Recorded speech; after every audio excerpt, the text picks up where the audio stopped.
Well, Karl Brauer, senior analyst at Kelley Blue Book, joins us live from Irvine, California, to talk about, how well these automakers are doing in this current economic climate. And Karl, let's just quickly talk about the October sales numbers. We're seeing significant outperformance in some of these Japanese makers. Does it all come down to the yen, or are they just rolling out the products that the Americans want? No, I think they're doing what the Americans want more than anything. They've got a good balance of product that they're offering. They're building them as well as ever.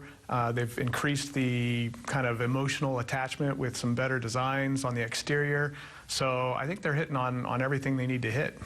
Okay, and if you take a look at, the mishaps with the faulty airbags made by Takata, some of these automakers are in the crosshairs of the regulators. Is that having any sort of damage, impact damage across their brand identity in the U.S. at all?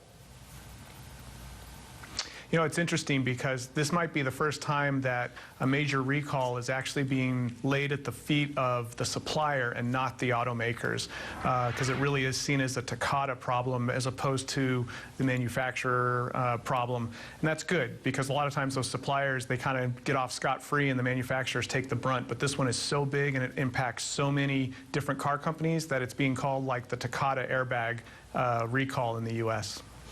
Now, some are saying Toyota might come under pressure with a cash pile of 12.3 trillion and 2.3 trillion. There we go, not 12.3 trillion. That being said, of course, it is a lot of money. What are your thoughts in terms of how Toyota might use this cash pile, especially in light of the fact that the Japanese economy is still sitting in a bad way?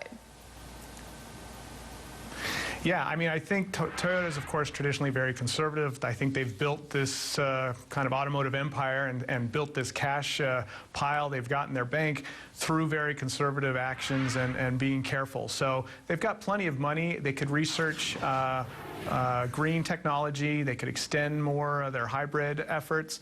But, the market really isn't asking for those as much as they're asking for interesting and fun cars, at least in the U.S. And I know that Akio Toyoda is interested in building those. He's been doing it now for a couple of years. A lot of the recent product is more emotionally connected to drivers, looks better, is more interesting. So I think they'll put as much or more energy into making more interesting cars. There's talk of the Supra being revived than in, maybe the traditional things you think of them as, which is hybrids and even fuel cells. Karl, talk to us quickly about the potential impact of these substantially lower energy prices on consumers in the United States. Clearly, of course, Americans do love their gas guzzlers, don't they? The SUVs and the 5-liter sports cars. Which of the automakers, at least amongst the Japanese peers, have the best lineup to cater to those sort of customers?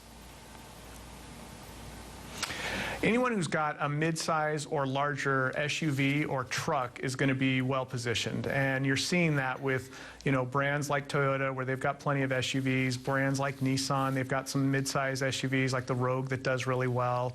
I think it's brands like Honda that seem to be a little more challenged. They've been struggling this year, and I think it's because they aren't really seen as much as an SUV company. They do have the CR-V, which does very well in that small category, but it's really their only kind of super successful one. And the MDX for Acura does well too. But yeah, it's a big SUV market here, and when the prices drop below $3 a gallon of gas, it just gets bigger, and we're seeing that right now. Whereas electric and hybrid cars, they're struggling. They're flat or down for the year, and there's no indication they're going to go back up. Karl, thank you very much for joining us. Appreciate your insights there. Karl Brauer of Kelley Blue Book. Well, let's just turn our attention now to the top 5